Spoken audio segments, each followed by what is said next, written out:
Nagpahayag ng pakikiramay si Pangulong Ferdinand Marcos Jr. sa pamilya ng nasabing OFW sa missile attack sa Israel. Ayon sa Pangulo, ibibigay ng pamahalaan ang lahat ng kinakailangang tulong ng pamilya ng biktima. Patuloy ang pagbabantay ng pamahalaan sa kalagayan ng mga Pilipino sa rehiyon. Magandang gabi, ating mga kababayan.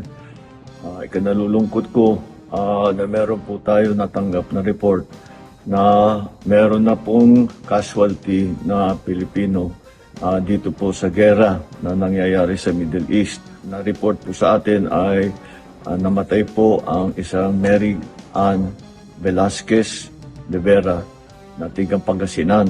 Siya po ay isang caregiver sa Israel na tinutulungan ang kanyang alaga para dalhin sa bomb shelter, ngunit hindi na po nakaabot sa bomb shelter at inabutan na sila bago sila nakarating.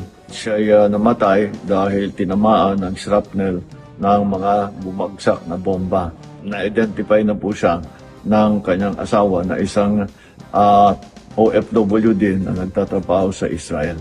Lahat po ng tulong na kakailanganin ng kanilang pamilya ay ihahatid ng ating pamahalaan. Patuloy po ang ating pag-monitor sa kalagayan ng ating mga kababayan na nasa gitna nitong gera, patuloy pa rin sa Middle East.